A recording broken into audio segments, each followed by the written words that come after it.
pointed out, you probably would have started recording to begin with. So, hey, so welcome back to another episode of Captain Spish Dog Behavior. I'm Captain Spish. obviously. And first mate T.Tommy here, as always. Yeah. And I am Kimberly AF, and I run the Terrier Freak AF Facebook page, YouTube channel, Instagram, and TikTok. TikTok, right? Yeah, don't forget TikTok. So. I've been very popular on TikTok recently. It's treated me very well. It's easier to get ahead. It's almost like Facebook 2009, before the algorithm went nuts, where you didn't have to pay for advertising. You just spread like wildfire. It's not even that good, actually. TikTok's still slower than that was, but that's neither here nor there. So this episode, we're going to speak about puppies, since I feel that I have something valuable to share with that, and Kimberly definitely does. She's raised and bred puppies and gets puppy fever, something I've never had, but maybe you can start with that. What is that? You have puppy fever for the first 10 minutes they're home, and then you're like, all right, I'm done. What have I got? That's probably what it is. It breaks quick on me. Yep. Yeah. I tell all clients that most puppies, but especially bull terriers, you're gonna at some point ask yourself, what the f have I got myself into? And if you haven't reached that point, you haven't owned, you've been spoiled, no matter what the breed, but especially if it's a bull terrier. Yeah. I've had clients tell me I've had 2 bull terriers, and they were like easy to almost potty trained, and like just were so sweet and gentle and playful and goofy. I was like, you lucky bastards. Most people, it's a trial by fire. They have to learn how to laugh instead of just cry and be mad. Yeah. I always tell people, it doesn't matter if it's your first bull terrier puppy or your 6th. You're going to reach a point in puppyhood where you just are going to want to sit in the corner, curled up in the fetal position, and just rock back and forth and say, but you can't do that because the puppy will jump on you and tear your hair out. Exactly. You're going to want to. I just have this image of her doing that, and the puppy just like nuzzling, like, what's wrong with you? Like, oh no, it's not a nuzzle, it's a face bat. No, I've never had a bull terrier. I've only ever had beagles, red tick coonhounds, or blue tick coonhounds. I'm sorry. Those are the dogs that I've ever only had experience with, and most of the time they're outside, even as a puppy and whatnot. Yeah. So bull terriers, like with hounds, that's also a good tactic.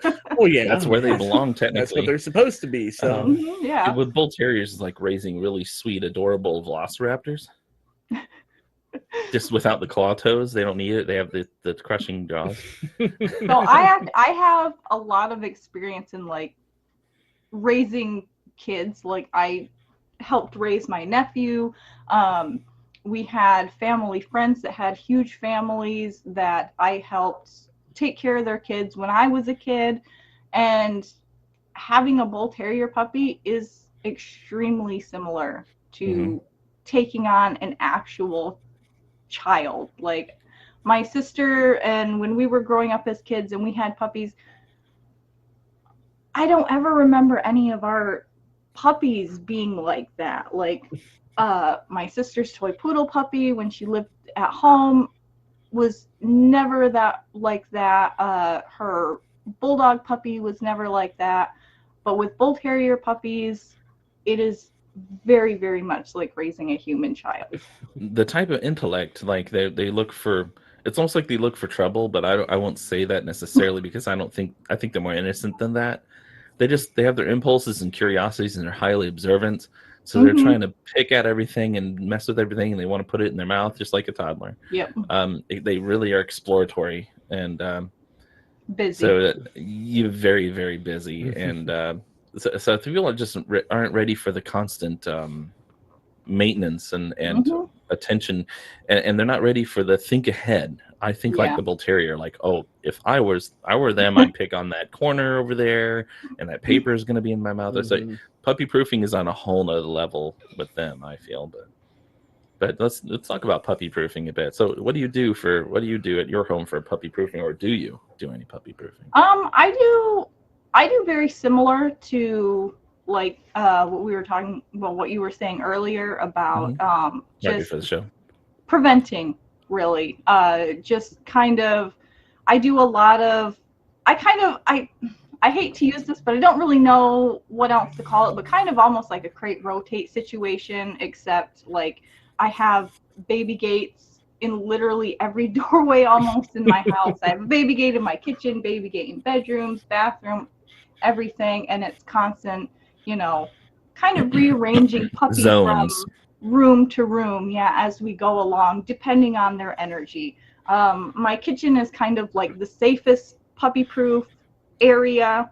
So if the puppy's being like exceptionally naughty, it's, you're gated out there for a while until you can, your energy lowers a little bit, and then, back into the living room with the adult dogs. Or vice versa. It's like if the adult dogs are kind of like, I'm done with this and they can't take a puppy anymore, then the adult dogs go out into the kitchen, and the puppy, we can do stuff in the living room.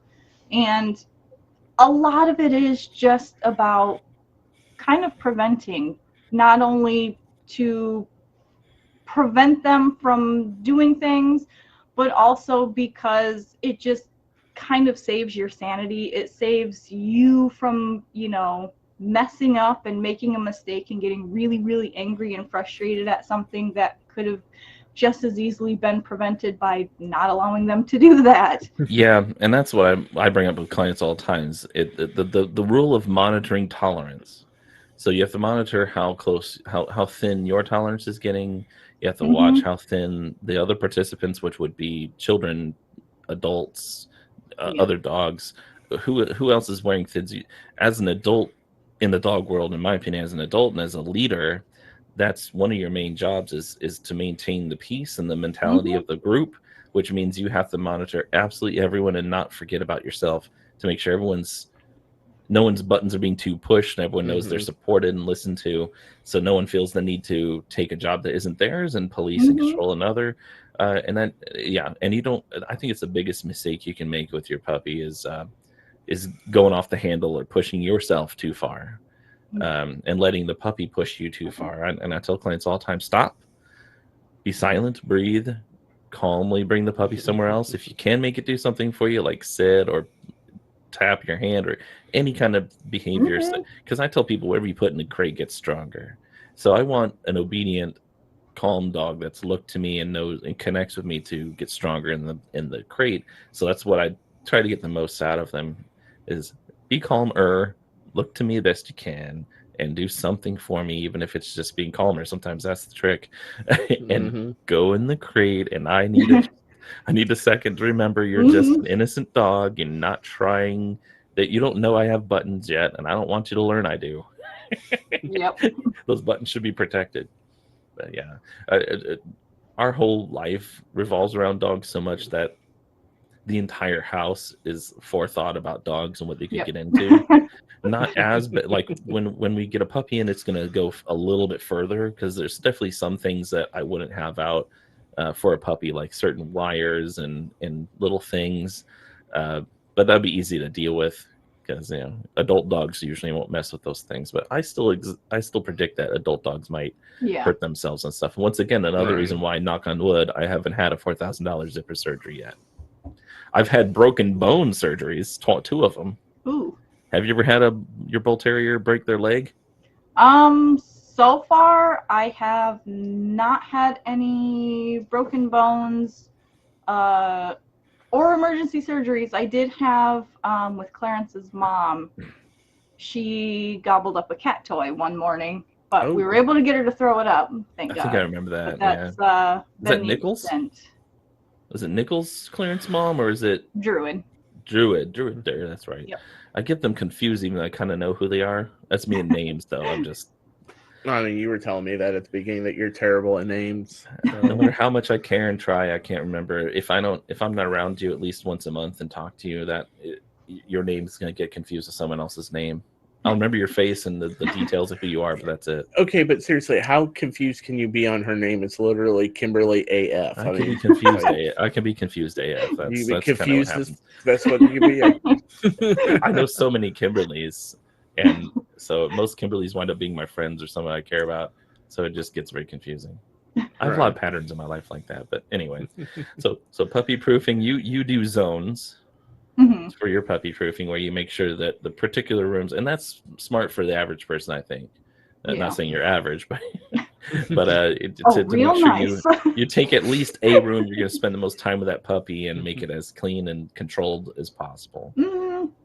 And for me, I don't like baby gates much for myself, but I have used them a lot more in recent years. With more and more dogs you have in the house, that's just the better choice. They have zones to block and rotate. But I like the puppy on a leash, and that leash is in my hand, and I monitor the puppy all the time. And with that, I also will either keep old versions of things like remotes, cell phones, USB cables, underwear, magazines, things I don't care about. I obviously don't want the dog to eat and hurt themselves on, but something I don't have to panic. I can take my time to take away if they put a few dents in or cracks, and leave it out and teach them how to avoid and leave it alone. And when they leave it alone, my house looks the way that it does. And when you leave that alone, then I'll give you something similar, something that crunches like that remote or chews like this item. So. Yeah, I've found with Bull Terriers, texture of items plays a big role in what they go after. Each one has a favorite. Coben likes paper and cardboard. Yeah. And if it crunches, if he can crunch it into bits, that's why he eats so many sticks. I worry about him getting obstruction from that, but he hasn't yet. Thank goodness. So is that a common trait with primarily like Bull Terrier puppies and whatnot? Like they all have like their shtick, their fondness for one particular item or texture, you said? I don't know if all of them do, but it definitely seems to be a fairly common thing. Well, I would imagine she would probably know more because obviously she's had, plenty in her time and whatnot. So, I mean, is that something that you see? With all of mine, often? it's kind of been that way. I mean, they won't avoid other items. They'll go after everything, but then at the same time, it's a lot harder if they have a favorite texture. It's a lot harder to get them to leave something of that texture alone, even, past puppy stage. My oldest, Caesar, he had this thing for earplugs, and anything that has the texture of an earplug. Oh, do you mean like the spongy ones? Like foamy. Okay, like had those at the factory. I used to look at. Not these. When he was younger, he used to steal those from my husband all the time, and you wouldn't even see him. You'd just find him in his poop. His poop would be sprinkled in these. Well, something like that, just grump. These colorful little earplugs, orange and green and yellow. You'd be like, what the fuck did you do? What are you doing? Fortunately, I wouldn't think that would pose much of a blockage hazard, depending on the dog's intestines. I would be more concerned about the chemicals of it, but once again, who knows? I mean, if they don't block out the sounds in your ears, they ain't gonna block out the dog. I mean, it's not like they ever worked. How many decibels does a Bull Terrier butt have? And how many earplugs does it take to solve that? I don't know. You don't have to worry about the decibels as much as other pressure, but Well, there was one time where he was like my first Bull Terrier that I had for long, and one time I let him out to go potty, and he pooped out a whole plastic trash bag. Wow! What? That was lucky. Whole. It wasn't shredded at all. I'm like, not even a tooth mark, right? No, I didn't see. Well, I didn't hold it up and pick it apart, but I would have. Wow. I would have, but that goes back to what we're talking about, my origin stories, and we're not getting into that, right? And I just could not figure out how he got that. And he was the one that really taught me how to be extremely mindful of everything around my house and what dogs can get. Bull Terriers will get you closer to enlightenment. Be aware, be self-aware. Everything is fair game and can fit in their mouth, See, my experience with Bull Terrier puppies, like my experience with most dog breeds and dogs in general, is pretty skewed, because being a behavior expert for the majority of my entire adult life, most of the Bull Terriers and puppies I've raised were owner surrenders. So they already had extreme either bad habits and or syndromes or behavioral issues. So Mimo was one of my craziest bull terriers. I'd love to jump on dogs and would act like it would be aggressive kind of with new dogs. But that's because he wanted to control and not dominate, obviously, but to control and to monitor and police. And I used that to my advantage. And he wound up being like my right hand in the back of the van when I go pick up dogs and work with them at my pack therapy. He would monitor the mentality, and he would correct the dogs I would correct, and just the right way. And if dogs got into fights, he would grab a hold of the one that was the right one and peel him off the other dog and leave slobber on him, but he wouldn't hurt anyone. Yeah. And the dogs respected him. A lot of them would come up and pay homage and lick him in the face, and he was very well loved with the pack because he saved dogs that were afraid. If a dog was really scared and trying to bite at dogs and keep them back, he would do the same, like block off the rest of the pack and then lay down with his back facing the scared dog and be a barrier and let the dog acclimate. Aww. So he was really, really amazing. And, he didn't get like that until after I told him, you're my boy and you're going to stay with us forever. Oh. And then, like, there's something switched. Like, something makes me believe that dogs understand, if not language, they certainly understand the implication. Yeah. And his whole personality changed from that literal moment on when I told him that. And that was after I lost Hero, because I was kind of looking for a home for him before that. But he was great. I lost him in 2022. Lymphoma took him. I know you're kind of struggling with some form of cancer with your pup too. Mm-hmm. So it sucks. Yeah. And Tazzy, our old pit bull's 15 now. She's kidney failure, and I think it's advancing enough where she literally in the last 2 days is having incontinence issues more, like really bad, like pooping frequently, like more than she would in a day, and not being able to control it and having anxiety, panting, looking at us. And I think she has dementia started too. Yeah. She just stares off in the distance and doesn't take voice commands as well. So I'm not sure how much long she has. But, so going from puppies to old dogs. But, yeah, so I just have to, with the puppies, I just have to watch out for their behavior issues that I knew. So it's kind of when I'm coming to you to talk about more normal puppies.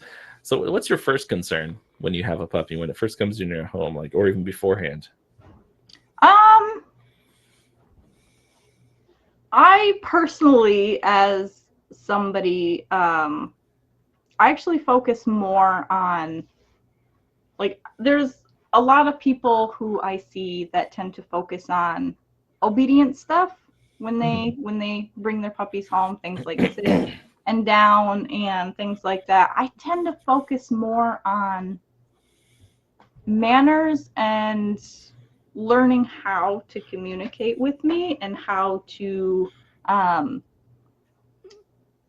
just how to live and exist in the space without having to do something, because especially with bull terriers being extremely busy-minded as puppies. I mean, even Clarence, even though he was literally born and raised here, he still has trouble wanting to settle down. When he gets bored, when we're done with our activities for the day, he's just looking for something to do. And I have to keep, take this toy instead, take this toy instead, take this toy instead. Leave everything alone, leave the walls alone, leave the couch alone, leave everything alone. And so for me with puppies, my very first thing is just definitely working on teaching them to exist in the space without having to do something. And that can take a really long time with bull terrier puppies. There's so much they have to learn.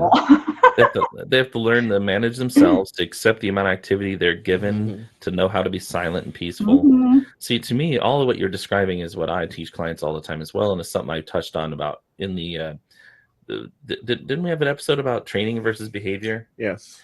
Training versus behavior. And that there's a difference, and the difference is that to me, behavior work in a nutshell is understanding the dog, accepting who they are, helping adapt who they are, which is what we're talking about. Adapting who they are is you're really busy. You need to be a little less busy and know how to redirect your busyness to appropriate things, what's inappropriate, what's not. So much foundation work.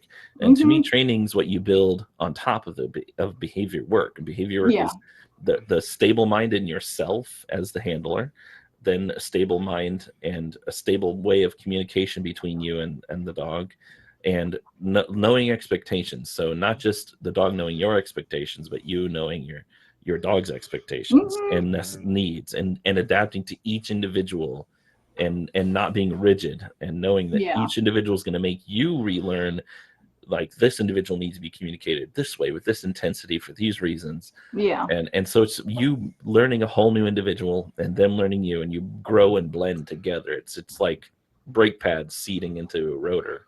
They form each other, you know. Well, to me, it sounds an awful lot like what she was saying. Like, it's like raising a kid from the beginning and whatnot. I mean, you've got to establish everything, routine, and all that. Zero programming. It's all you. And a lot of raising with puppies is, I don't think people really understand this, or at least it's not talked about enough, in my opinion. But with that's what we're here puppies, for. You raise them in almost like tiers. You raise them in because at 8 weeks, an 8-week-old puppy is not mentally capable of grasping the same things that you would teach, a 6-month-old puppy or a 5-month-old puppy. It's a totally different thing, yeah.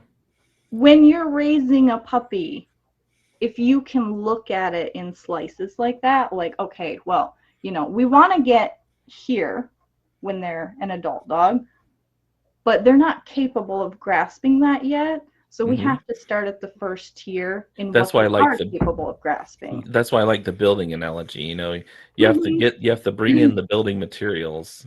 You have to be familiar with each one. You have to mix the concrete just right, and you have to know how to do that. And then you have to make sure you dig the footings right, and there's so much detail to it. So I think when I use that analogy, I think of all these things, but my clients may not get it. Now I'm thinking about that, because most people haven't built a house, and I've not built a whole house, but I study these things, at least because I'm fascinated with engineering and so on. But all the little pre-work, the study first, the planning, the blueprints, and then the reality of problems in the field. So you may have this plan that would in theory work, but you have these little hiccups, and there's more bedrock down there, or there's a water line going through that wasn't mapped, and it's a problem solving and adjusting is a big part of the whole thing. But so you're building the foundation, you're building the elements that come into the foundation and everything else, and then you have the layers of just the house and the functionality of that. And they're equally complicated and equally important, but you can't build a house without first building foundation, and you can't build a foundation without doing research and having some rudimentary, at least, understanding first. So I know you can do a lot of learning on the job, but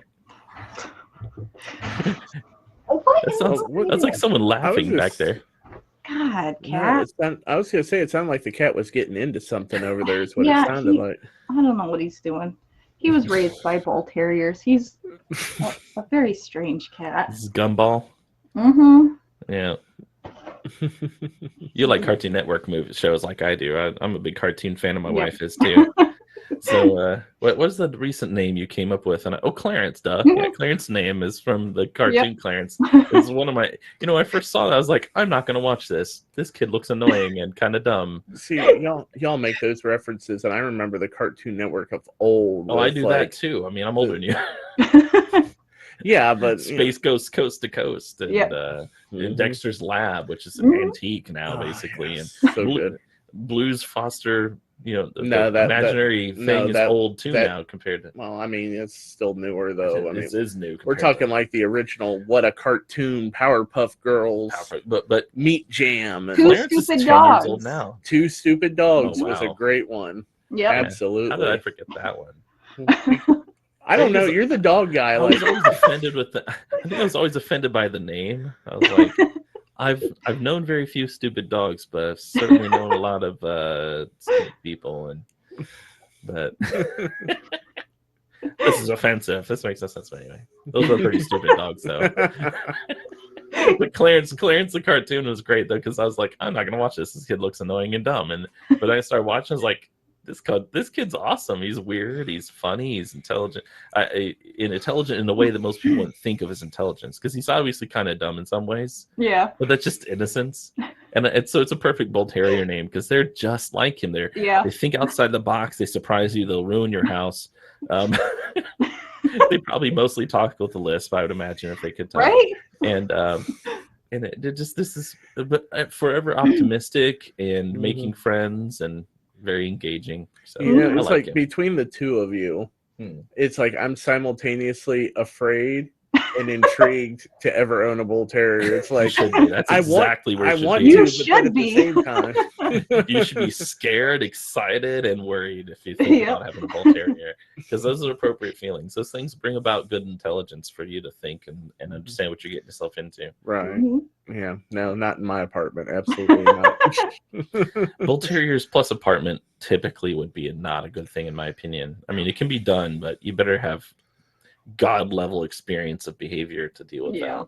Yeah, no, I'm good. I'm good. You know, environment has a big impact, as we know, on behavior and of course training as well. But yeah, something about being that close to other living beings and in an apartment situation makes most dogs very stressed, in my experience. It totally impacts their behavior. Like Mimo, I got him from a family who lived in a house, but they're renting, and they're on a corner in the West Carrollton, and their neighbors were just so close to them, and the kind of neighbors they had were loud and obnoxious and kind of semi-violent. And Mimo was just so sensitive that he was just really ramped up and nervous and scared. So he was jumping up and biting at his owners because he was frustrated and nervous and scared. And he kind of has hyperarousal syndrome, like Coben, just not as bad. And he was biting at him, and they were being punitive, like punishing him and being defensive and fighting back. And I told him, well, that's like hitting a basketball that's bouncing up at you and expecting it to stay down. You're adding energy to it. It's amplifying it. It's coming back at you. And you're being mad at the basketball, and you're the one in control of that bounce. You have to grab the ball and take energy from it and let it down, and it may come back again. But you keep doing that. You redirect, you calm. That's why I talk about monitoring your own self and your energy. Because you're the dog's world, and you have to be self-aware.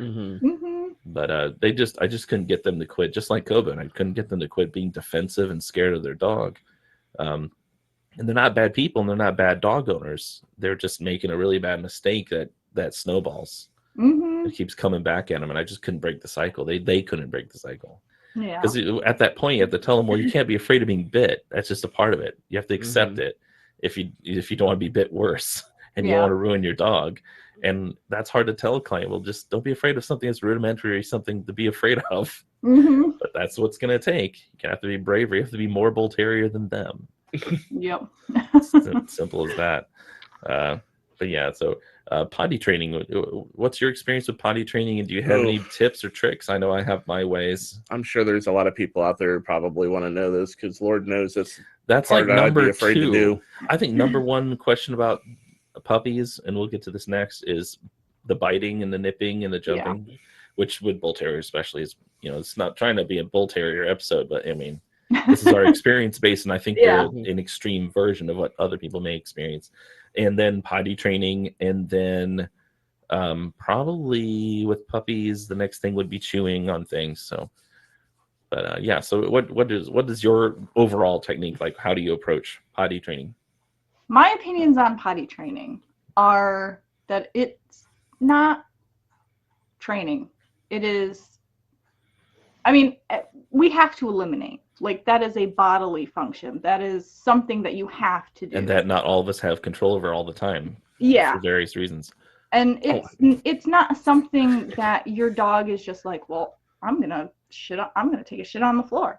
It's not something, that your dog can just be like, well, let me check the time to make sure that this is convenient for everybody involved. They have to go. And nature calls. What I tell people is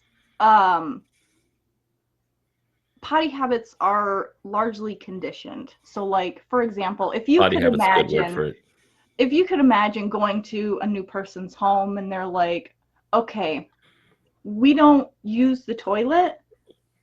We go in this room and we do our business in a bucket.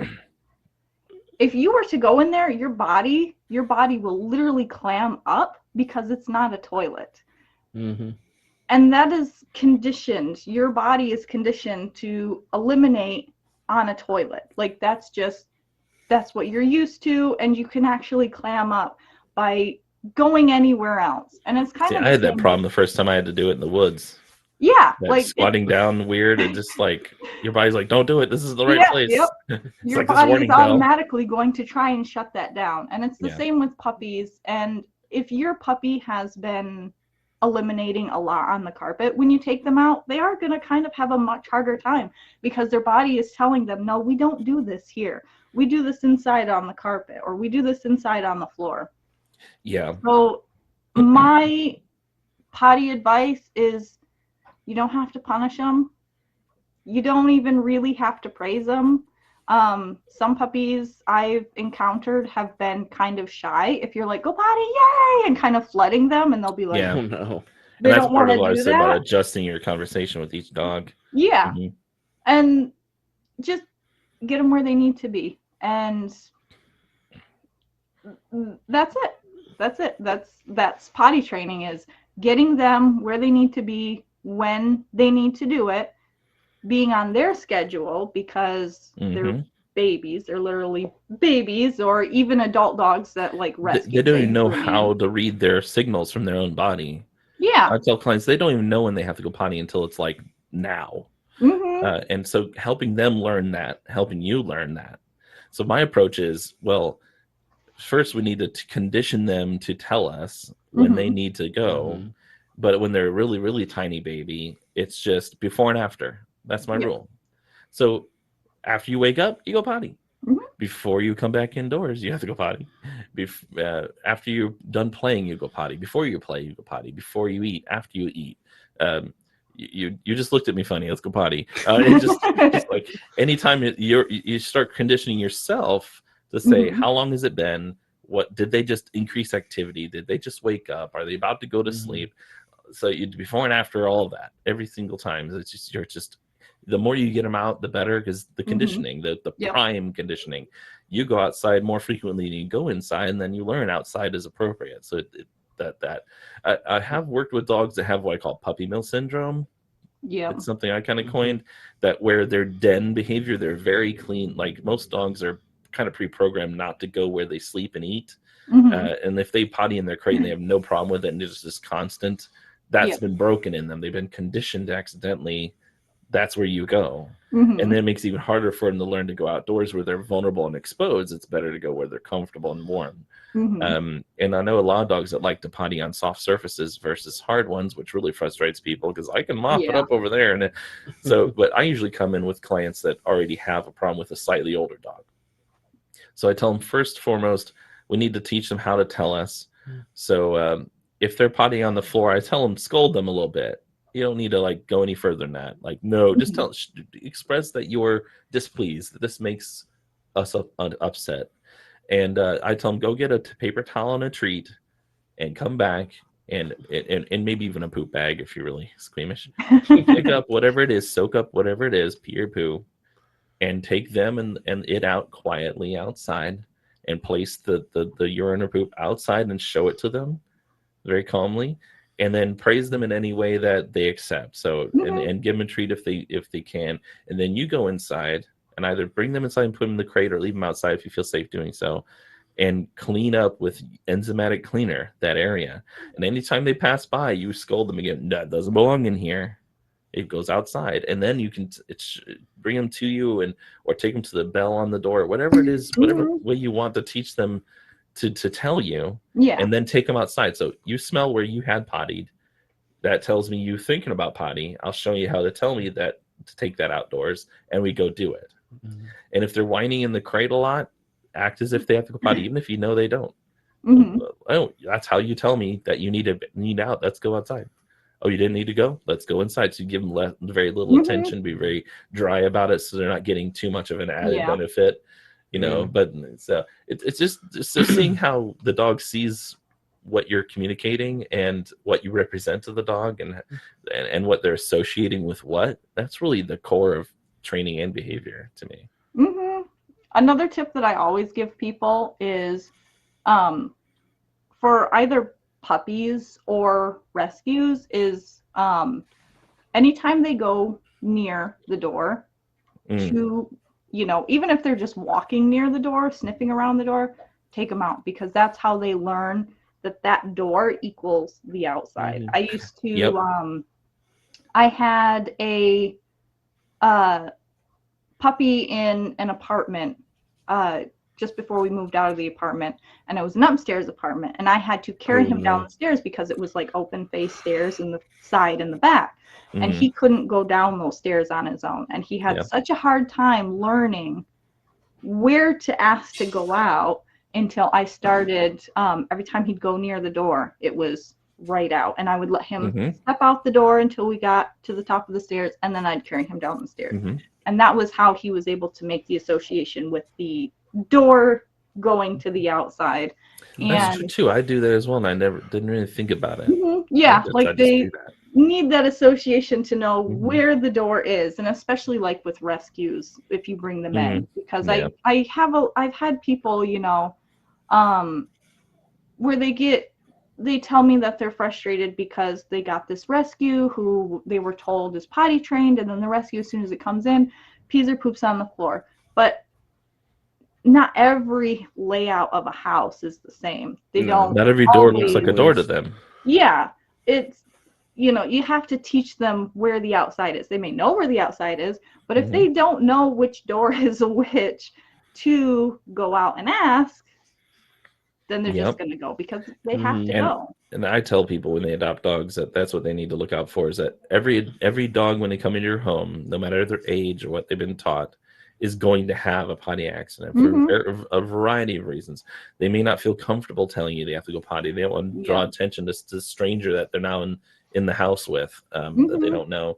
They don't know how you accept how they tell you, and they certainly don't know where the outdoor is. Like, how do I even tell you if I don't know which of these 20 doors in this house goes outside?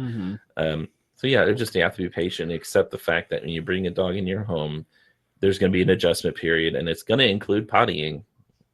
And sometimes their nervousness and stress is going to make them have to potty more frequently than they're used to. It might even be an emergency where they feel cramps and they're upset and they're nervous, and so they miss their own cues that they have to potty, and then emergency potty. So be patient. Be patient first and foremost. Know that no dog does anything out of spite or cruelty or vengeance, and it's not personal. And that'll help you seek the truth rather than get stuck on an emotional, roller coaster of anger and frustration. Well, when when Druid's puppies and Clarence and all of them were here, it was summertime, and they actually started going to the windows when they were open because they could smell the outside, and they would start crying at the windows. That was actually their first indicator to me that they had to go potty. Is everybody would run to the open window and start crying at the window when it was open. That smells like the bathroom. We need to go. Yeah, like they could smell the outside, and they're like, okay, I need to go outside. But again, they were too small, so I was having to carry them out the door because our house is built into a hill, so all of our doors are like there's steps to get down them. I have 2 steps at least to get in and out of any of our doors here. We're not in a hill. We're just in a house built in 1890. So we're built directly in the side of the hill, so all of our steps are like technically our ground level at the front door is like you have to go up a staircase to get in. But with puppies you can't just chuck them down the stairs. I can just imagine picking up these puppies and then pooping and peeing on me as I'm trying to get them out. Oh yes, that happened multiple times. Yes, I started outdoor potty training with everybody at 4 weeks. So it was every hour I pick you up, set you on the ground to eliminate, put you back in. And I did that. I started crate training them at about 5.5 weeks, and I set my alarm like clockwork all night for every hour, and then every 2 hours, and then every 3 hours by the time they were 8 weeks old. See, y'all got so much patience for this. I would not be able to do it. Like, Not at all. Not with the way. Not with how my sleep is and everything else. Like it's just like any other baby. You're gonna lose sleep until they can adjust and grow.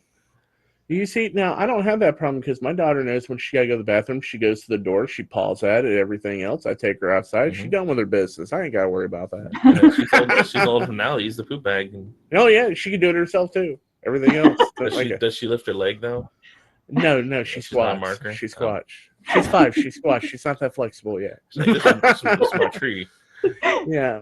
No, but I mean, like doing the hour by hour for a puppy and everything else. Like, if I ever adopted a dog, it would honestly have to be, not a puppy. I would have to. I don't have the patience for it anymore. Yeah, I tell people that all the time. It's like, are you really prepared for a puppy? And I have to explain that to them. That's sometimes the first thing I go to because people like their sleep. I was like, well, either you're gonna have a dog that's gonna be slower to potty train, and you're gonna have to clean up a mess that you smell and have to get up in the middle of the night to clean, or you can set yourself up for success and just take the hit and set alarms. Or I have a natural rhythm alarm for that, and I kind of keep an ear out for my puppies. But recently, I sleep deeper than that. So when I get a puppy next, I'll probably have to adjust and get alarms in there. But yeah, I guess my boy was barked at. Trisha's dog is hurt. Or that Elle has something going on with her back. And so she'll randomly scream because it hurts and startles her. And she did that this morning, I guess. And Coben, even who is right next to me, barked. And he's one of the loudest dogs I've ever owned. Like, he will make your teeth rattle. That's how loud he is. You feel it in your feet. He's just such a loudmouth for such a small dog. But yeah, he barked and I didn't even hear it. Like, I was out. It's just part of old age, I guess. That's how you know when you're a dog owner and you don't hear that bark or that cry or that throw up. Cheers. But yeah, that's so the jumping and biting is one of my biggest challenges to teach clients how to deal with, because to me it's a very personal personal tolerance and just dealing with physical discomfort and knowing how to zen, like get a hold of them, calm them, redirect them, close their mouth gently, teach them kisses, go get a toy. So I think I brought this up last time you're on the show that when my wife first moved in with me, I had my Bull Terrier Hero that my logo's made after. And she would get him all excited, and he'd get all real excited, and he'd start jumping up at her, and I could see him thinking about mouthing at her, and like puppies do, and he'll stop and he'll go and look at the walls and look around because he's looking for toys that we pick up in shelves and stuff. And she'd like, Trisha, like, what is he doing? Because it looks really strange when you're like, this dog is really excited, all of a sudden stops and starts looking around. And I was like, well, I had to teach him, like I teach all of my puppies, you have to teach them something to do instead. You can't just tell them, don't chew on me and play with me this way. Well, they want to play with you. You have to teach him the interface so he knows not to put his mouth on me, go find a toy, or I'll find one, bring one to him. And that's my solution, is always keep a toy on you or on a shelf nearby in every room, something that's an interface toy, something soft and arm shaped, like those toys that have the 2 loops and they're multiple stitched around the edge. Those are one of my favorites. They're tough toys. And because that feels soft to them, like your arm and like your hand, something that they're kind of looking for already. And just, you're gonna have to shove that in their mouth, and if they refuse to play with that and they keep wanting to play with you, you're gonna have to calm them down, take them for a walk, or put them outside to go potty, and then put them in the crate to chill. So they learn, well, if they don't play the game your way, they don't play at all. And so you kind of put them in a rock and hard place, and they have to pick. And it's more rewarding to play the way you ask, and for everyone. But that's kind of, and a lot, I don't know if anyone's ever taken my advice on that. I've told Tommy and other people that if I got paid for how much people don't listen to me, I'd earn more than I do now. Especially when it comes to puppies. I'm pretty sure you actually addressed that on the podcast at one point too. So it's, especially with puppies, it takes that kind of dedication to work, like getting up every hour through the night. You have to be less selfish. To me, being less selfish is being better at being selfish, if that makes any sense. The more you make current Kyle pay now, the more dividends future Kyle will get. But future Kyle, because he's not me Kyle now. Kyle now wants more sleep. Kyle in the future can just suck it, but you can't think that way. I actually shared a meme on TikTok that kind of shares my philosophy about life, that the more you want to be selfish, the more selfish you should be, and the more you want kindness and honor and respect, and you just give it away and don't ever look for it in return. If you don't care how much you get back, you're going to get more back, and it's going to be more genuine.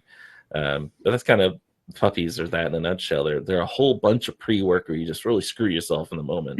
You're just constantly getting chewed on, getting bit, getting frustrated, hitting your head against that brick wall, having faith that it's going to get better. Yep. And people are just they don't have the discipline for that in general. I don't think I see so many people who don't realize what it means to how many times you have to go through the motions of something, even in a single session, like biting and when they're jumping up at you to start biting and chewing and going after you. And I see so many people, for some people. Yeah, and I see so many people who are like, well, I handed him the toy and he spit it out. Well, you gotta keep handing him the toy and being shove it in their mouth. I've had to get a hold of dogs, open their mouth, and put the toy in there, and then you just take it. Yeah, and people don't realize that you have to do that not one or two times. For a lot of puppies, especially when they're really, really hyped, you have to do it like 80, 90. Like, you're going to be doing this motion for like 30 minutes sometimes. Yeah, I tell people you have to be like a robot. You have to just be like on the assembly line. You're just doing the thing over and over and over and over, and be content. I call it the paid by the hour mentality too sometimes. Like, hey dog, I'm here all day. Yep. I'm just gonna do my job over and over. When they realize that nothing will change until they change. Yep. That's you got to be that brick wall as well. You can't be pushed around and moved. And that's the worst bull terrier owners I've known are people that are emotionally a flag in the wind, that flip anywhere that the wind blows, that they give up too quick, they change gears too frequently. They're not bull terrier enough to own a bull terrier. They're not. This is the way it's going to go, no matter what. This is what's going to happen, and so that they get bowled over by this dog, and then this dog gets hyper, and this dog can't be controlled in their mind, and they get so terrified because people aren't ready for how freaking powerful a bull terrier puppy is. I've known 8-week-old bull terrier puppies that are stronger than 6-year-old Shih Tzus and dogs of same so they're bigger physically than them, because pound for pound they're stronger than any other dog breed in the world. And then they have these knives for teeth and their beady little eyes that are hard for people to read at first, because they're so deep set, so people can't see that humans connect with their eyes, and they can't see those eyes. So you just see this big skull of hard bone and backed by thick cedar trees of legs being shoved at you with all these big gaping mouth of teeth, and they don't see the dog humanity in there, you might say, and they get so overwhelmed by it. The dog manity? Is that what you mean? Yeah, and they quit thinking, because fear is the mind killer. It really is. Fear is an instinct, and it takes over decisions, and it's not good. You can't be a leader when you're following your reflexes and your instincts, and then bull terriers can definitely trigger that. Yeah. And dogs in general, there's a lot of other breeds that can do the same thing. Mastiffs and English bulldogs. English bulldogs, they really get on single track. Like they get weird, they get stuck, and just get so intense, and they can't be dissuaded, and they become like a robot. That scares a lot of people with those dogs. Like you just can't be scared. We just have to be like Tai Chi master. Persistent. Just keep your center, deflect, accept your feelings, put them in the back, and just keep forward with the plan. I mean, with everything that you guys keep bringing up, it's almost like you got to be like a martial arts expert to be able to handle a puppy, or especially a bull terrier or any kind like this. Yeah. And how many on average? How many puppies would you get your puppy fever? How many of those do you deal with at a time? I get puppy fever. Okay, no, I'm like I'm a busy-minded person myself. I'm a very I don't like to just do nothing. So I get puppy fever every like 1 to 2 years. As soon as I get comfortable with my adult dogs, as soon as my adult dogs have a routine, I'm like, gotta switch it up. We gotta switch it up. I need something more to do. You guys, this routine is too much for me. I gotta keep going. I need something. To do. And that might be why I don't get puppy fever, because my lifestyle with the work I do, it's always constantly mutating and changing, which actually leads to a lot of anxiety for me, because I don't like change. But my life is about like when 6 months from now, the dogs I'm picking up are going to be different. Both they're changing, the dogs I'm working with are changing and getting better and changing, or certain behaviors are rising up because I'm dealing with other ones. You know how that is. Sometimes it's like an onion. You peel out one layer and there's the next layer of behavior issue, and or they're totally new dogs, and it's constantly changing. And so I don't need the challenge of, like, I don't get bored with my dogs. My dogs have to constantly learn new things and deal with stuff, or re-deal with something they already dealt with. And so I guess that's I don't have the puppy fever because of that. Plus I know how much work it is and I get kind of lazy. I'm dread and am excited too about maybe when I do get a puppy in here, and a lot of the dread comes because I'm not going to get one until Kobun's gone.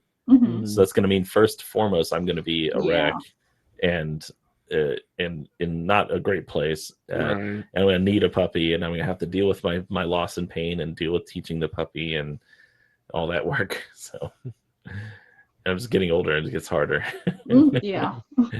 But yeah, so I think what you were talking about is, like, are you asking how big her litters get? Yeah, like how many do you usually handle at a time? Because obviously handling a puppy is a lot of hard work. You're waking up every hour. It's like, are you doing like 2, 3, 4, a dozen at a time? Like Clarence's litter, there was 4 puppies. That's kind of a small litter, but I don't know if that's small for a bull terrier. I thought they averaged like 6 to 8. Yeah, they can. Nichols came from a litter of 9. Wow. And then Druid, Clarence's mom, was a litter of 8. Wow. My mom's pit bulls used to have, I think our biggest litter was 15 puppies, because we had a couple that were like doubled up, I think, in the horns. But pit bulls seem to really have big litters, like 12 and 10 to 12. But Druid, Clarence's litter came out of a frozen AI, and that can kind of have smaller litters. Yeah. Okay, that makes sense. Also, I hear is that a lot of times a female's first breeding tends to be a little bit smaller, shallower penetration and briefer, because they're freaked out by it, which I don't blame them. I want to say the frozen semen was 4 years or 6 years old. So it'd been frozen a while. See, if I knew that, I'd be joking that, my 2-year-old puppy was actually 8 years old. According to Republicans. Yeah, right? Oh, Lord. It's like that, the TikTok you sent me earlier and whatnot, like, oh boy, the carpool lane. That was gross. That was awful. Oh boy, I might have sent it to Kimberly too. I don't remember. If I didn't, I might. I don't. I don't think you needed to, because I said carpool lane and she lost her mind. So she probably has an idea. Like, I have a good idea. Yeah, it's worse than you think. Probably. I don't think it involves puppies though. So no, just a bunch of tadpoles. But let's see here. So we've kind of covered potty training and jumping up and nipping. There's no real magic to it. It's just you got to deal with it and redirect it. And if you can't do either of those, or it's not working to your satisfaction, you're gonna have to simply put the puppy up to help them. So I tell people, start monitoring your dog's excitement level or intensity or whatever it is, like a tachometer, like how many RPMs, or from levels 1 to 10. Like 10 is like red zone batshit crazy, and 1 is they're nearly asleep. So if they're at like a 5 now and they keep escalating, it doesn't take much energy or time to go from a 5 to an 8. Yeah. But if you help them either by getting a hold of them, putting them on a leash, making them sit, or go into a crate until they're down to a 2, it's going to take a lot more time and energy for them to climb back to that 6. And that's kind of how you teach them to limit their energy, and that how much is unacceptable and what the consequences are isn't a punishment, but a helping them regulate themselves, lower their energy, so they can come out and have more fun. Because they can't have fun. No one's having fun except for maybe only the dog if they're at a level 8 all the time going nuts. And I still don't think they're having that much fun either. I don't see an excited, hyper dog as enjoying themselves as much as making themselves more anxious, and they know they're disrupting others, and they're not learning how to not disrupt the mentality of the group. And they're making themselves an outlier, which is making themselves a target, which increases the likelihood of worse puppy fear stage situations. You're one of the few people I've watched on any YouTube or anything that talked about puppy fear stages like I have. But like, you know, depending on the breed and the size of dog, between 8 to 10 months up to like 18 months, they can start, they become very self-aware of who they are and how they're influencing the mentality of the group and other individuals, and that terrifies them, and they get overwhelmed by it, and they don't know what to do about it. And that just makes that worse when they're never taught how to maintain their own mentality and their energy level. One of the biggest pieces of advice that I usually try to give people for puppies is something that I found over the years that has been extremely helpful for me is if you can schedule activity levels, spikes, and drops during the day. It doesn't matter the activity per se, but if you can schedule points in your day where it's high levels and then low levels, high levels and low levels, and work with your dogs in those levels, it will be so much easier to predict and to maintain. And I've taught people that a long time about anxiety with dogs is teaching, you know, allowing them to have peaks and valleys and knowing that that's how it's going to go, and trying to make it more predictable through schedule. And it doesn't, like, people, when I say, you know, schedule your day, they think, oh, well, a walk every day or this specific activity every day. It doesn't have to be a specific activity, just as long as it's, you know, you get their energy out, or you give them an activity to get their energy out. And then when they're already coming down from that, schedule your, you know, your low points, schedule your rest time, schedule your just chilling out. And then as they get older, they get accustomed to, you know, when to have those peaks, and then it's a much easier to work with them on teaching them how to settle, when to settle. And you can have a much better predictor of, instead of having your puppy or your dog think that they can be on all the time, think that they can just, okay, well, this continuously goes.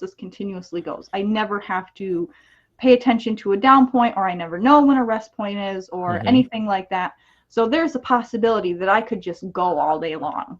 But if you schedule those high points, and then immediately after those high points, schedule those low points where it's, okay, now we're resting, then they can understand a lot better and start to grasp, because you're working with their already, you know, tired self. You're working with them when they're already needing a you know, low point, when their body and their minds are already ready to rest. And that's part of what I was talking about earlier about predicting each other. And as you, the human and the leader, you're creating the predictabilities for yourself and for the dog. So if you're teaching those peaks and valleys, and you're pre-planning in the future, well, I work best in the afternoon, and I want more time to do my work or job or travel or go get groceries, whatever, in the afternoon. I'm going to start creating a rhythm where their rest time is usually an X amount of time that they know is around that time per day. Now, and with dogs with severe anxiety issues, I tell people, don't make too rigid of a schedule, and don't make the events happen in the same order all the time. Switch it up. So sometimes most of the time we go for a walk in the evening at this time-ish, like a window, an hour or 2 hour window. So they don't get used to a rigid schedule, and then I feed you afterwards. And sometimes I feed you first, and we go for the walk. So they learn to adapt to and be adaptable to changes, because your lifestyle is going to change at times. And if you're so rigid on your schedule, and then your lifestyle changes, you have to change that schedule, it's going to cause so much more stress for a dog that already has a disorder, if they have an anxiety disorder, that it's going to be rough on them. So you predict how life could be, and you make it similar to that now, like where it changes a little bit. So when things do change a little bit or a lot, they've at least gotten used to the changing their pace. So, and Bull Terrier, I noticed, seemed to be really bad about, just like me, not liking change at all. And so I try to keep it kind of mixed up with my dogs for that reason. I don't know. Everything you folks are explaining are like, I never thought it would be like making sense kind of like this, but I mean, doing the whole, like job. You said, the whole schedule of up, down with it. I mean, the same way. That makes, especially special needs kids.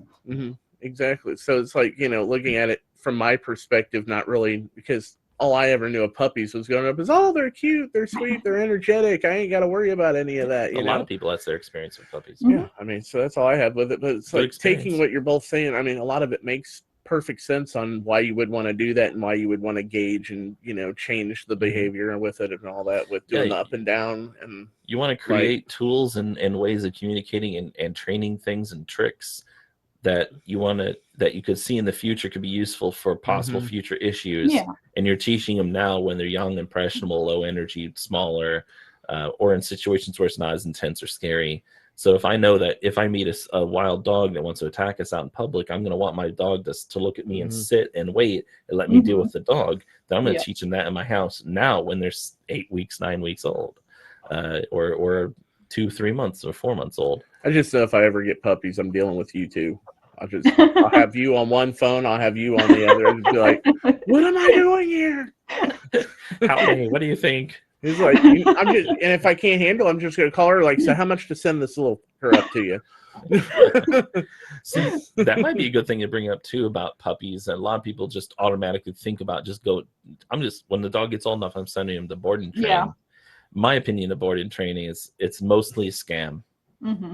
I think it's a terrible idea, and I can't tell you how many dogs come to me because they've been damaged at a board and train facility through just punitive techniques. You don't know what those people are doing with that dog, or they just store the dog for a long time until you come and get it, and they don't actually train it, and it just you just don't know what you're getting into. I don't know. All that ever sounded fishy to me. It's like, why would I want to pay somebody money to house my dog and train it when I could just, the whole point is, you know, to own the dog, do the training yourself, or have them come to you and do it. I've always kind of thought that was kind of sketchy to just send your dog like sending your kid to boarding school, you know, like, oh, I don't want to deal with the kid. Let's just send them away and whatnot. And to me, it's kind of like the same thing. Boarding a dog, when they come back, you have to kind of pick up and do a lot of the work anyways. That's how the leash gets transferred. That board and train is just send them away and come back to this dog perfectly, you know, listening to you. But even if you have a trainer who's like really, really good, you still, it's about communication between you and your dog, and you're still going to have to put in the work anyways. You're still going to have to, you may not have to put in quite as much work because your dog, you know, has at least the gist. I mean, yeah, they have the gist of it. But at the same time, you're still learning how to read that dog's cues. That dog is still learning how to listen to you in the way that, you know, you are speaking to them and asking them to do this thing that is completely different from what that trainer was. Well, that's what I was getting ready to say. It's like, isn't it basically just like reacclimating the dog to yourself? It's like getting it for the first time again and whatnot. Like, do you really want to go back through I think all it's of detrimental to your relationship. To me, the dogs' lives are so freaking short. Missing more than a day of their life hurts me. Like, I couldn't imagine 2, 3, 4 weeks away from my dog. That's a large part of their life, especially at a young age. And if you've noticed, I believe in relationship with your dog first and foremost, and that connection and that time that, and you know, putting that work in is bonding. Yeah, it's you know how much energy it took for you to get that dog there, and you appreciate what you did for that dog, and you appreciate that dog accepting that information from you, and just having someone else do that for me, just like you said, it defeats the purpose. Like, you lose out on the important parts of it. Like, it's like people trying to skip hit the skip button. I just want to get to the end where I get all the benefits. Well, the benefits come from the benefit is teaching the dog these things. And so when clients ask me about, well, can you take the dog in and help? Well, with behavior work, sometimes the dog does need a reset. They need a change of environments, but I'm still very slow and cautious to do that. If the people live out of state or something, sometimes I will be a little quicker, but like, I'll give you a shot in the arm, bring him over here. I want to get to know him. I'll start some of the rehab process, but I'll be talking to those people weekly about here's what I've been doing and why, and what I've noticed about your dog. And I insist on spending 2 days with the people when I drop the dog off.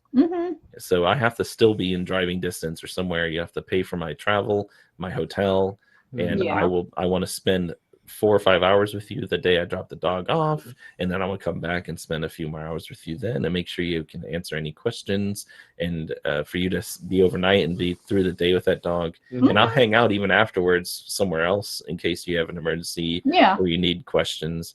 And I do all I can to support and hand those reins off. So I'm saying, well, here's how I communicate and why. Here's how you can adapt it. You don't need to be me perfectly, but you at least need to start here and adapt the way you communicate to your dog. But so board and train, I think is a thumbs down, except for in extreme cases. And you better do a lot of research about that facility and see who's come out of that. And a lot of these people I've noticed that clients have come to me and they've signed NDAs, which is non-disclosure agreements. An NDA on boarding and train. See, so they're like, as if it wasn't sus enough. And they're like, well, we'll tell you who it is as long as you don't like tell everyone else who told you. And I was like, I don't badmouth quote competitors. Like I've told you before, the only competitor against someone like me is the PhD behavioralist at Ohio State here. Everyone else are trainers. But anyway, quotations. Well, I've got a friend who worked for a long time in these facilities in order to, get started in dog behavior and stuff like that. And she has told me and multiple other of her friends to be very leery because of what she knows. Because a lot of these trainers are, especially in the bigger facilities, are taught to just get the dogs, done as quick as possible and just kind of crank and yank where, they have to perform because you can't have the owners being like, well, it's not, it's not as nice. It's not as clean. It's not as, 100% reliable. And I need it to be reliable the second the dog comes out of your facility. So, that's just and a lot of being able to do that in that short amount of time. Thousands of dollars. Yeah. And being able to do that in that short amount of time is a lot of negative, I call it punitive. Discomfort and pain and, force, essentially. Yeah.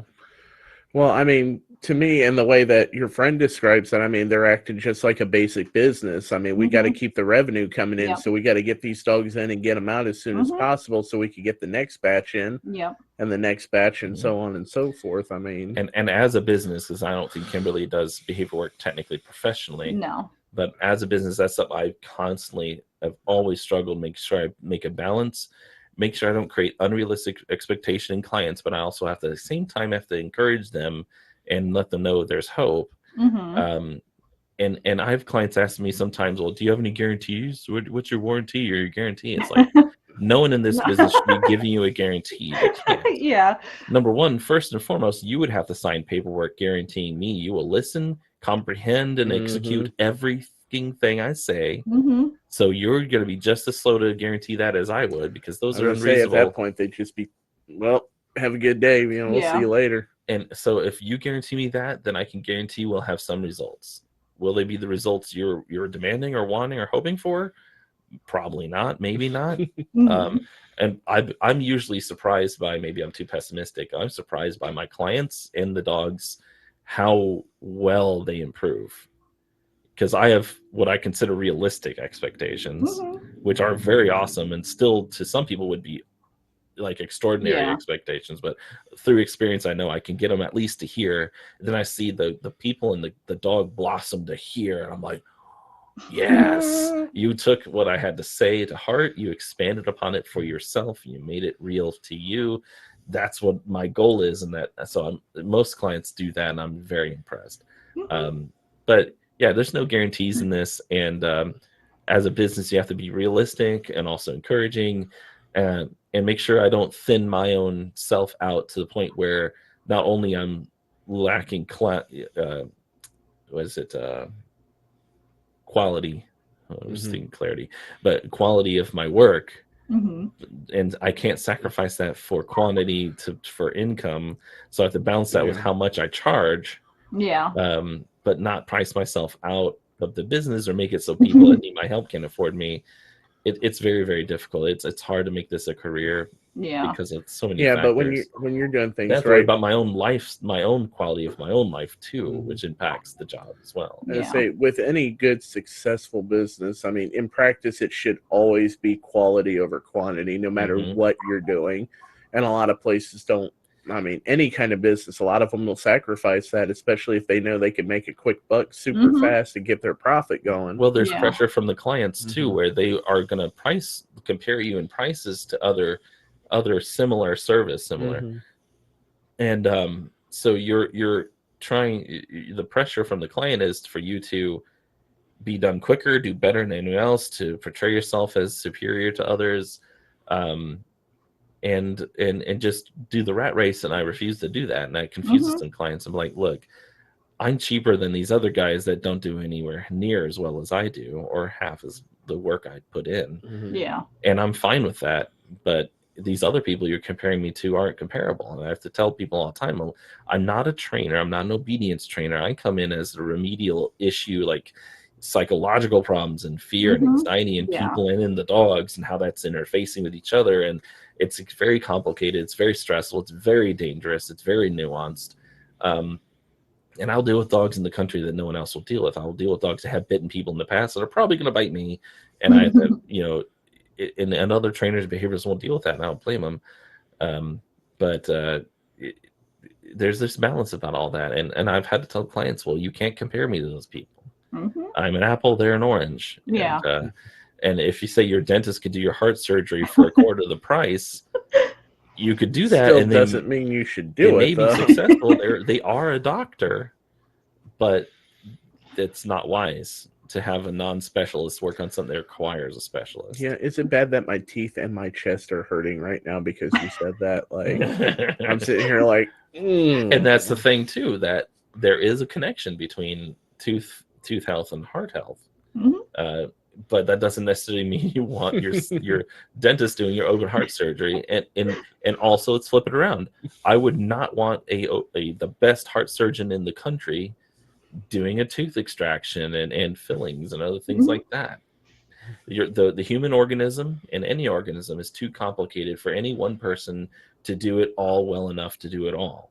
You need specialties. I think we over specialize sometimes as well, and there's obviously overlap. I'm not better than a trainer. I'm just absolutely different than one. Yeah, exactly. Oh, she froze. Oh, there she is.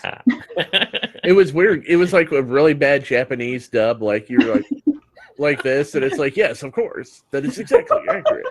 We almost always in every episode come back around to Japanese dubbing. In the last episode, I totally did that. Japanese dubbing on myself. So, so board and train.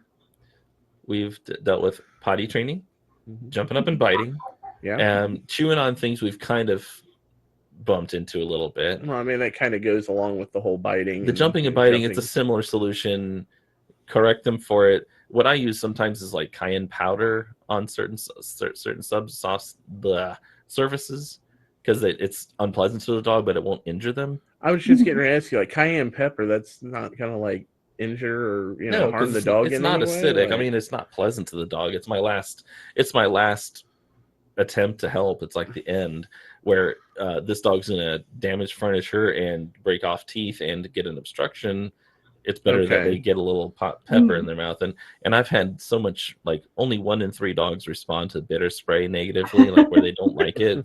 The others will chew it more. And I've even encountered dogs that like spicy stuff and will eat things because, I imagine any of your dogs would like spicy stuff. They better in my house. I could just see you sprinkling your special burger seasoning on their food and whatnot before you feed them.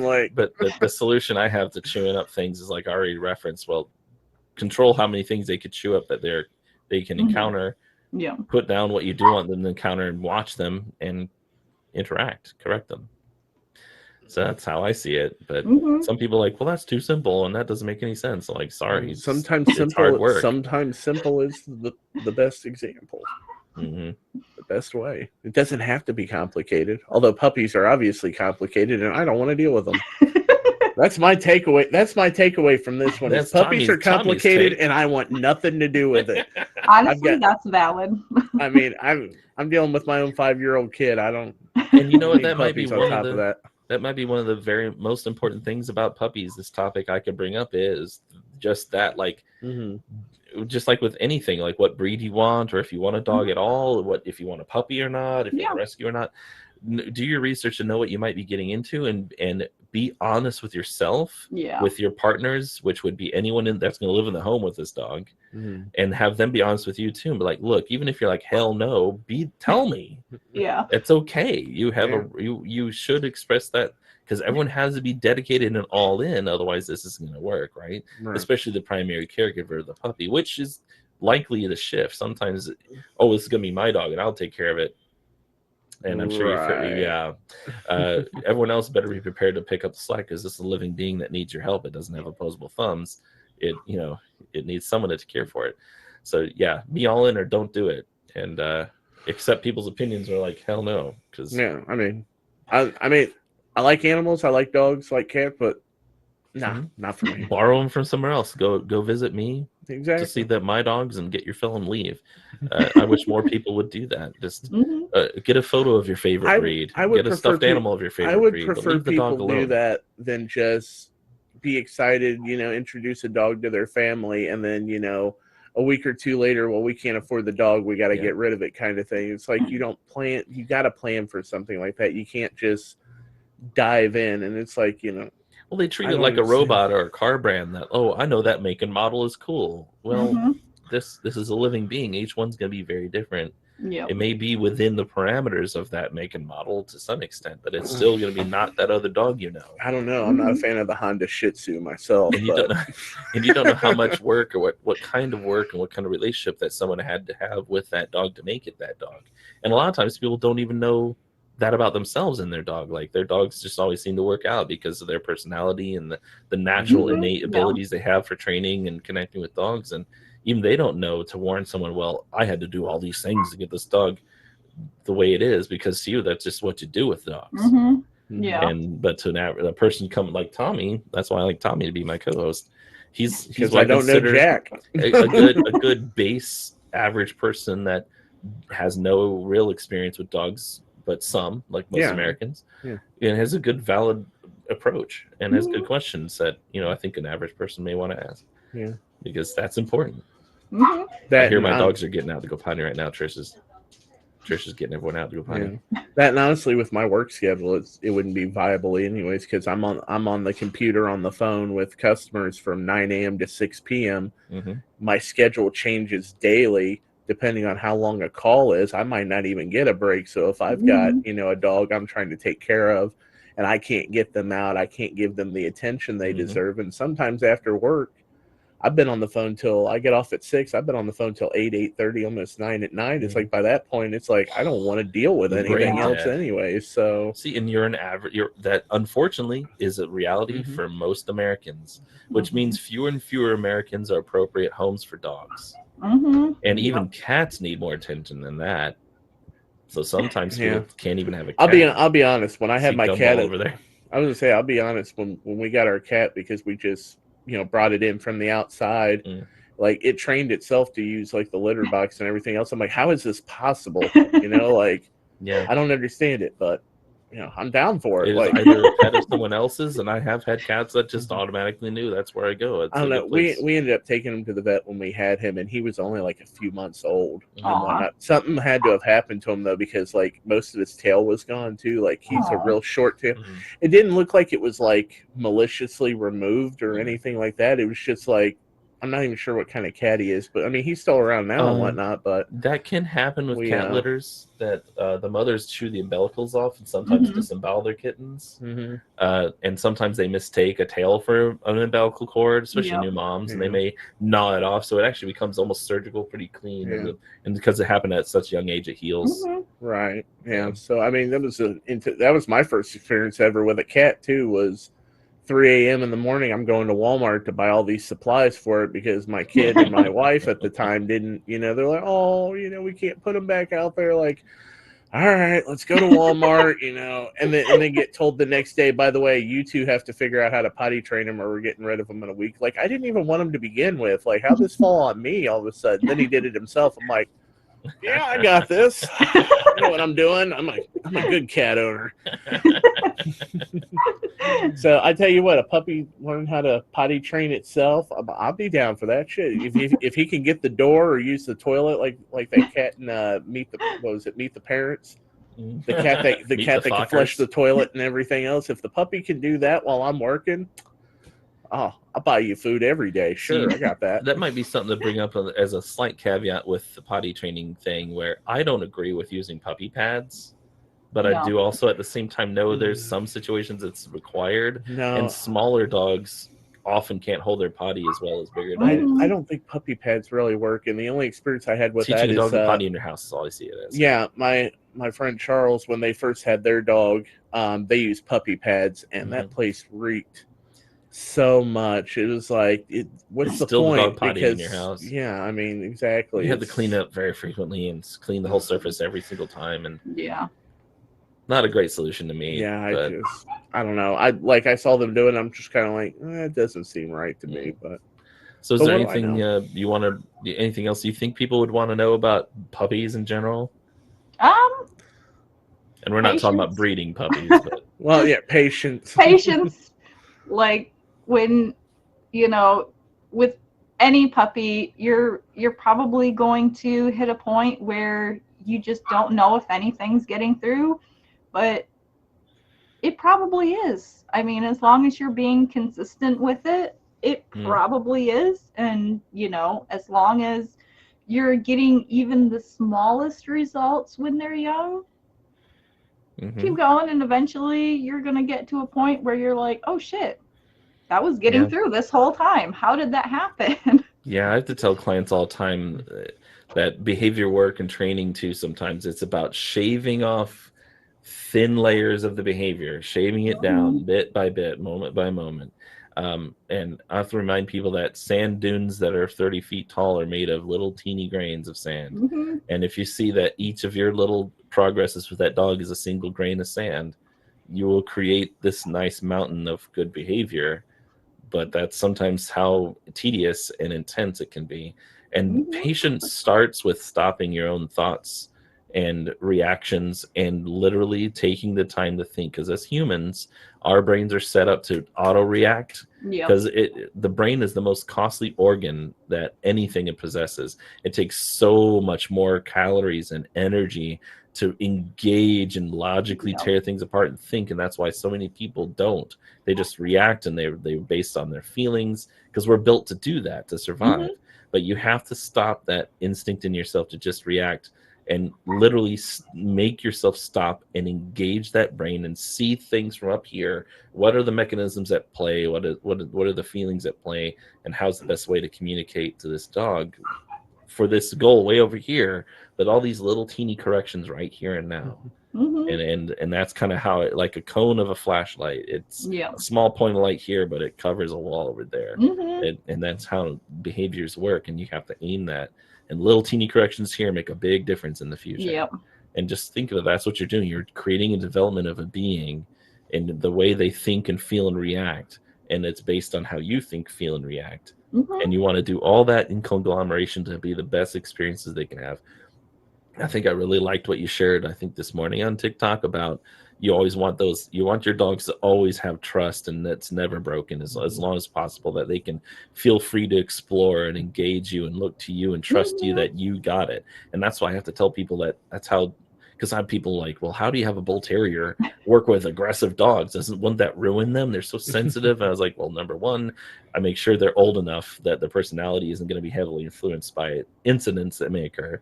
And number two, I make sure no bad incidents, like seriously bad ones, occur. I make sure other dogs are muzzled. I make sure I tell that they know how to listen to me. Hey, get out of trouble, otherwise bad things are going to happen. And they know that, hey, Kyle told me not to do that, or to get back off. And when I don't, I get nipped or bit.